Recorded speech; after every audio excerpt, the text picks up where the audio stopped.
कितने टाइप्स के होते हैं दोस्तों, आज हमें ये पूरे टॉपिक का कवर करना है। और आज हम लोग chapter number 2 source of corporate finance SP के नेक्स्ट टॉपिक पे आ चुके हैं, जिसका नाम क्या है, टाइप्स ऑफ प्रेफरेंस शेयर्स। तो प्रेफरेंस शेयर्स क्या थे एग्जैक्टली? जो इक्विटी शेयर से अलग होते हैं, जिनके पैसे कंपनी लेती तो है लेकिन कुछ समय बाद उनके पैसे को वापस भी करना पड़ता है। लेकिन आज का टॉपिक हमारा क्या है exactly, types of preference shares. तो और फर्स्ट टाइप हमारा क्या कहता है एग्जैक्टली, क्यूमुलेटिव प्रेफरेंस शेयर्स। इसको समझने के पहले मैं आपको एक एग्जांपल बताना चाहता हूं। शायद आप 10,000 रुपीज देना चाहते, छोटे छोटे अमाउंट हम लोग लेते हैं समझने के लिए एग्जैक्टली। उसके बाद 2022 में भी कंपनी ने कुछ प्रॉफिट का हिस्सा देने का डिसाइड किया, 2023 में भी कंपनी ने कुछ प्रॉफिट का हिस्सा देना डिसाइड किया। देखो क्या हो रहा है एग्जैक्टली, 21 में डिसाइड किया लेकिन दिया नहीं, यहां पे भी डिसाइड किया लेकिन नहीं दिया, यहां पे भी डिसाइड किया लेकिन ये भी नहीं दिया। अच्छा क्यों नहीं दिया? कुछ फाइनेंशियल प्रॉब्लम्स हो सकती है, कुछ फाइनेंशियल क्राइसिस आ सकते हैं अनाउंस करने के बाद। तो कंपनी ने अगर नहीं दिया तो वो क्या हो जाएगा, ये सब एड ऑन हो जाएगा और ऐड होकर कंपनी एक साथ कितना पे करेगी, 60,000 रुपीज। तो ये जो प्रॉफिट का हिस्सा क्या हो रहा है, एक्यूमुलेट हो रहा है। फर्स्ट टाइप क्या है एग्जैक्टली, क्यूमुलेटिव प्रेफरेंस शेयर्स। तो क्यूमुलेटिव में क्या होगा, डिविडेंड जो आपने पहले साल नहीं पे किया वो एक्यूमुलेट होते जाएगा, मतलब ऐड होते जाएगा और आपको एक साथ ऐड करके एक साथ आपको डिविडेंड पेड करना पड़ेगा। तो इसका मतलब सिंपल सी बात है, ऐसा प्रेफरेंस शेयर्स जिसमें डिविडेंड किसी साल नहीं दिया तो वो एक्यूमुलेट होगा, फिर सेकंड ईयर भी नहीं दिया वो एक्यूमुलेट होगा, थर्ड ईयर भी नहीं दिया वो भी एक्यूमुलेट होगा, और ऐसे एक्यूमुलेट होते होते पूरा टोटल मिलाकर आप डिविडेंड एक साथ पे करोगे। इसी को कहते हैं क्यूमुलेटिव प्रेफरेंस शेयर्स दोस्तों, ठीक है। तो क्यूमुलेटिव बहुत ही आसान है, जिसमें प्रॉफिट का हिस्सा एक्यूमुलेट होकर एक साथ मिलेगा ही मिलेगा। तो ये था आपका पहला टाइप, ठीक है। अच्छा हाँ, और एक चीज सुनो, अगर इसके दूसरे टाइप की बात करें तो छोटा भाई है उसका। अच्छा छोटा भाई सर कैसे है? क्योंकि उसमें क्या होगा, मैं आपको एग्जांपल बता देता हूं, फिर उसको पढ़ने में और समझने में बड़ी आसानी होगी, आपको चुटकी में समझ में आ जाएगा। ये तो किसका बताया, जिसमें एक्यूमुलेट हो रहा है वो क्यूमुलेटिव। अगर किसी साल जैसे 2021 में कंपनी ने अनाउंस किया भाई 10,000 रुपए, और कंपनी ने अनाउंस तो नहीं किया लेकिन दिया ही नहीं, तो ये नेक्स्ट ईयर क्या नहीं होगा, एक्यूमुलेट नहीं होगा। इस साल का अनाउंसमेंट किया लेकिन नहीं दिया, ये भी एक्यूमुलेट नहीं होगा। इसका मतलब जिस साल दिया नहीं वो आप भूल जाओ, उसको कहते हैं नॉन क्यूमुलेटिव प्रेफरेंस शेयर्स। तो जिसमें एक्यूमुलेट होगा वो क्यूमुलेटिव, जिसमें एक्यूमुलेट नहीं होगा वो नॉन क्यूमुलेटिव। सिंपल सी बात है भाई, ठीक है। तो अब आपको पॉइंट को समझना आसान हो जाएगा। दोनों भाई बहन है भाई, सिंपल सी बात है, एक में प्रॉफिट एक्यूमुलेट होकर मिलेगा, एक में नहीं मिलेगा, उसको नॉन क्यूमुलेटिव प्रेफरेंस शेयर्स कहा जाता है। अब पॉइंट पे आते हैं, आपको पढ़ने से इजीली समझ में आ जाएगा। तो हमारा जो फर्स्ट पॉइंट था, फर्स्ट जो टाइप था, अब अगर आप उसको पढ़ते हो तो आपको इजीली समझ में आ जाएगा। क्या लिखा था exactly, shares those share can on which dividend goes on accumulating. कब तक एक्यूमुलेट होगा, until it is fully paid, जब तक वो पूरा पे ना कर दिया जाए वो एक्यूमुलेट होते रहेगा भाई, ठीक है।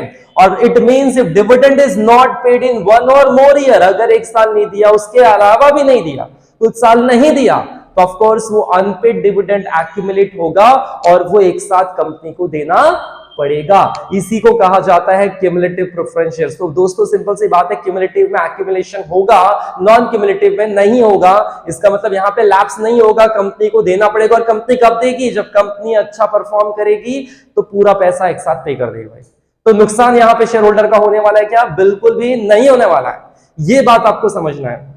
तो क्यूमुलेटिव में सिंपल है, एक्यूमुलेशन होगा, एक साथ मिलेगा, पूरा मिलेगा भाई, नुकसान यहां पे कुछ भी नहीं है। सेकंड पॉइंट की ओर बढ़ते, इसका जो छोटा भाई है उसको भी समझते हैं। छोटे भाई को समझना जरूरी होता है भाई।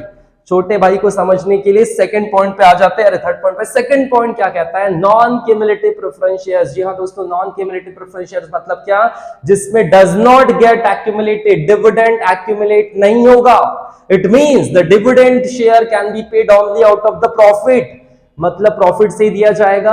और अगर किसी साल नहीं दिया तो लिखा हुआ है इट विल बी लैप्स, यहां पे वो लैप्स हो जाएगा, company can not make profit in that particular year. अगर कंपनी प्रॉफिट नहीं जमा कर पाई, मतलब प्रॉफिट नहीं बना पाई और डिविडेंड नहीं दिया गया, तो भूल जाओ, अगले साल मिलेगा नहीं। मतलब इसमें एक्यूमुलेशन होगा नहीं, और फर्स्ट पॉइंट में एक्यूमुलेशन हो रहा था, सेकंड पॉइंट पे एक्यूमुलेशन ऑफ प्रॉफिट बिल्कुल भी होने वाला नहीं है, इसीलिए इसका नाम है नॉन क्यूमुलेटिव प्रेफरेंस शेयर्स। तो दो भाई बहन को समझ चुके हैं हम लोग, बहुत आसान था। ठीक है, अब थर्ड पॉइंट पे चलते हैं। थर्ड पॉइंट का क्या कहता है? Participating preference shares. जी हां दोस्तों, पार्टिसिपेटिंग प्रेफरेंस शेयर्स को समझने के लिए मैं फिर से आपको एक एग्जांपल बताता हूं कि पार्टिसिपेटिंग प्रेफरेंस शेयर्स मतलब क्या है, उसको समझते। देखिए, अगर कंपनी का कुछ प्रॉफिट जनरेट हुआ, ठीक है, और कंपनी का समझ लो प्रॉफिट जनरेट हुआ 1 लाख रुपए, छोटी अमाउंट लेते हैं, और इसमें से कंपनी ने क्या किया, डिविडेंड को भी डिस्ट्रीब्यूट कर दिया, सभी को डिविडेंड भी दे दिया, तो ऑफ कोर्स कुछ पैसे बचे होंगे, कुछ पैसे सेव होगा। ठीक है, जो कुछ पैसे बच जाता है उसमें से भी कुछ हिस्सा हम प्रेफरेंस वालों को देंगे। जी हां दोस्तों, आप सही समझ रहे हो, डिविडेंड तो हम देंगे ही देंगे। देखिए, डिविडेंड तो मिलेगा ही मिलेगा, इसके अलावा क्या मिलेगा, और कुछ प्रॉफिट का हिस्सा मिलेगा। और ये जो प्रॉफिट का हिस्सा मिलेगा, ये कब मिलेगा, जब कंपनी सरप्लस प्रॉफिट कमा रही हो। अच्छा, सरप्लस प्रॉफिट क्या होता है sir, what is mean by surplus profit? देखिए, सरप्लस प्रॉफिट ये होता है कि अगर जो कंपनी नॉर्मल प्रॉफिट कमाती है, जो नॉर्मल प्रॉफिट कमाती है उससे कई गुना ज्यादा, ठीक है, नॉर्मल प्रॉफिट से अगर आपने ज्यादा कमाना शुरू कर दिया तो इसी को सरप्लस प्रॉफिट कहते हैं। जैसे कंपनी 10% का मार्जिन रखती थी, प्रॉफिट 10% हो रहा था एग्जैक्टली इन्वेस्टमेंट अमाउंट पे, लेकिन वो कितना होने लगा, सीधा सीधा 30% होने लगा। मतलब नॉर्मल से आप ज्यादा कमाने लगे। जब आप नॉर्मल से ज्यादा कमाने लगोगे तो क्या कहेंगे उसको, एग्जैक्टली सरप्लस प्रॉफिट। और जब कंपनी के पास सरप्लस प्रॉफिट होगा तो कंपनी क्या करेगी, प्रॉफिट के हिस्से में से भी कुछ पैसा उनको देगी, मतलब डिविडेंड के अलावा बेनिफिट आपको मिलेगा। ठीक है, इसका मतलब सिंपल है, नॉर्मल डिविडेंड तो मिलेगा ही, नॉर्मल डिविडेंड में दिक्कत नहीं है, इसके बाद इसके अलावा और क्या मिलेगा, इसके अलावा प्रॉफिट में भी कुछ हिस्सा मिलने वाला है। मतलब ये दोनों आपको मिलने वाले हैं, इसलिए इसका नाम क्या है, पार्टिसिपेटिंग प्रेफरेंस शेयर्स। तो किसमें पार्टिसिपेट कर रहा है शेयर होल्डर, एग्जैक्टली प्रॉफिट में। कौन से प्रॉफिट में, सरप्लस प्रॉफिट में। और डिविडेंड के अलावा, डिविडेंड के अलावा सरप्लस प्रॉफिट में भी आपको हिस्सा मिलने वाला है। ये है थर्ड पॉइंट, बहुत ही आसान है दोस्तों। इसका मतलब नॉर्मल प्रॉफिट के अलावा सरप्लस प्रॉफिट का भी हिस्सा आपको मिलने वाला है, इसी को कहते हैं पार्टिसिपेटिंग प्रेफरेंस शेयर्स। और इसी का छोटा भाई कौन सा है, non participating preference shares. Non participating में क्या होगा, एग्जैक्टली सरप्लस प्रॉफिट का हिस्सा नहीं मिलेगा, जिसमें नहीं मिलेगा वो नॉन पार्टिसिपेटिंग, जिसमें मिलेगा वो पार्टिसिपेटिंग। तो पढ़ लेते पूरा पॉइंट को, holder of the share are entitled to participate in surplus profit beside preferential dividend, and thus surplus profit remain after the dividend has been paid to equity shareholder। Equity वालों को देने के बाद जो भी हिस्सा बचेगा और उसमें से भी आपको कुछ ना कुछ मिलेगा, इसी को कहते हैं हम लोग पार्टिसिपेटिंग प्रेफरेंस शेयर्स। और इसके नेक्स्ट भाई को कर लेते हैं भाई, जिसका नाम था क्या, नॉन पार्टिसिपेटिंग प्रेफरेंस शेयर्स। अब इसमें देखोगे आप, इसको समझना बहुत आसान है आप लोग के लिए, क्यों, क्योंकि इसका छोटा भाई है। और इसमें क्या लिखा है देखो, ये इसमें अगर आप देख पा रहे होंगे, is deemed to be non participating if is no clear provision. देखिए लिखा है, आर्टिकल ऑफ एसोसिएशन में अगर कोई क्लियर प्रोविजन नहीं है तो ऑफ कोर्स इनको कुछ भी मिलेगा नहीं, मतलब इसको सिर्फ नॉर्मल डिविडेंड मिलेगा, इसके अलावा और कोई सरप्लस का बेनिफिट इसको मिलने वाला नहीं है। बहुत आसान है, चौथा था।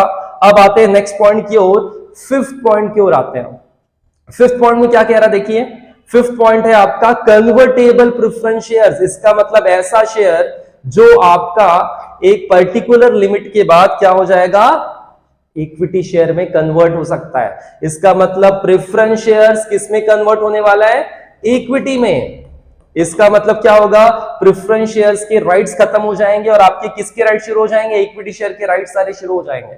तो इसका मतलब सिंपल है, कुछ समय के बाद कंपनी क्या करती है, उनको ऑफर रखती है कि क्या आप अपना शेयर प्रेफरेंस शेयर्स को इक्विटी में कन्वर्ट करना चाहते हो। अगर उनकी रजामंदी आ जाती तो उनके शेयर को क्या किया जाता है, इक्विटी शेयर में कन्वर्ट कर दिया जाता है और उनको सारे इक्विटी शेयर के राइट्स मिल जाते हैं, प्रेफरेंस शेयर्स के राइट्स सारे खत्म हो जाते हैं। इसी को कहते हैं कन्वर्टेबल प्रेफरेंस शेयर। और इसका छोटा भाई क्या कहता है, नॉन कन्वर्टेबल, मैं कन्वर्ट नहीं होऊंगा, जो कन्वर्ट हो सकता है वो कन्वर्टेबल, और जो कन्वर्ट नहीं होगा वो नॉन कन्वर्टेबल प्रेफरेंस शेयर्स। तो इसको क्लियरली समझ लेना है। और इसके लिए क्या लिखा था एग्जैक्टली देखिए, They share have right to convert their preference shares into equity shares। इनके पास पूरे राइट्स हैं अपने शेयर को वो इक्विटी शेयर में कन्वर्ट कर सकते, कुछ पर्टिकुलर फिक्स पीरियड के बाद ये कन्वर्जन हो जाएगा भाई। सिंपल सी बात है, कन्वर्जन वाला मतलब जो कन्वर्ट हो सकता है इसको कन्वर्टेबल, जो कन्वर्ट नहीं हो सकता उसको कौन सा कहते हैं, नॉन कन्वर्टेबल प्रेफरेंस शेयर। देखो लिखा है this share can not be converted into equity shares,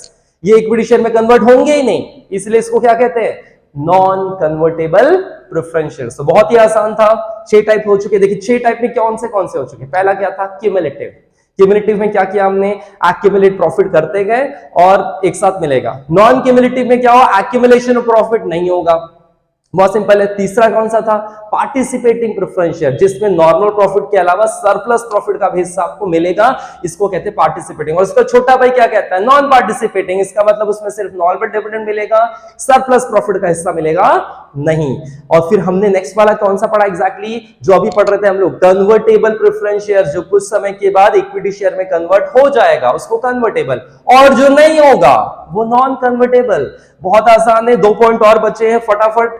अगर दोस्तों आपको ये चीजें समझ आ रही है तो जरूर शेयर कर दीजिएगा अपने दोस्तों को, उनको भी दिखा दिए, उनको भी समझा दीजिए। और ऑनलाइन पढ़ना चाहते हैं अगर, क्योंकि एग्जाम अब आ चुका है, टाइम टेबल भी आ चुका है, अगर आप मुझसे ऑनलाइन पढ़ना चाहते हैं, ऑनलाइन डाउट पूछना चाहते हैं, तो दिए हुए नंबर पे जरूर कांटेक्ट करिए, व्हाट्सएप कर दिए या फिर, और आपको सारी डिफिकल्टीज का सॉल्यूशन मिलेगा भाई। चलिए नेक्स्ट, तो जो 7 पॉइंट हमारा है एग्जैक्टली उसमें क्या कहते हैं, एग्जैक्टली रिडीमेबल प्रेफरेंस शेयर्स। जी हाँ दोस्तों, रिडीमेबल प्रेफरेंस शेयर्स मतलब क्या होता है एग्जैक्टली, कि जिसमें शेयर्स का पैसा कंपनी कुछ समय बाद वापस कर देगी, रिडीम कर देगी, इसी को कहते हैं रिडीमेबल। और इसका छोटा भाई क्या कहता है, इसका बाद वाला जो पॉइंट है उसकी बात कर रहा हूं मैं, इरिडीमेबल, मतलब वो पैसा लाइफ टाइम तक कंपनी यूज करेगी, वापस नहीं करेगी, जैसे इक्विटी शेयर में होता है। लेकिन पहले 7 पॉइंट को समझते हैं एग्जैक्टली।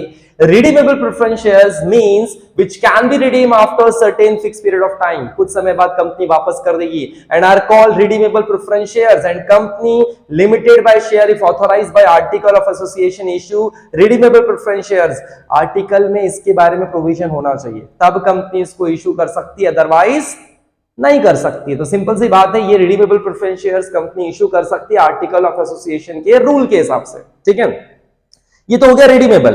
लेकिन सर इरिडीमेबल मतलब क्या होता है, जो नेक्स्ट पॉइंट हमारा है उसको भी देख लेते हैं। इरिडीमेबल प्रेफरेंस शेयर्स मतलब क्या, जो कि रिडीम नहीं होगा, payable only on winding up, ऐसा पैसा सिर्फ कंपनी वाइंडिंग अप के समय रिटर्न करेगी, उसके पहले नहीं करेगी। लेकिन सेक्शन 55 क्या कहता है कि कंपनी इस प्रकार के शेयर अब इशू नहीं कर सकती, पहले करती थी अब नहीं कर सकते, लेकिन टाइप में तो हमें पढ़ना पड़ेगा ही पड़ेगा। तो सिंपल सी बात है, 8 टाइप जो हमारे थे प्रेफरेंस शेयर्स के वो हो चुके हैं। पहला कौन सा था, क्यूमुलेटिव, जिससे प्रॉफिट एक्यूमुलेट होगा और एक साथ मिलेगा, ठीक है, वहां पे लैप्स नहीं होगा।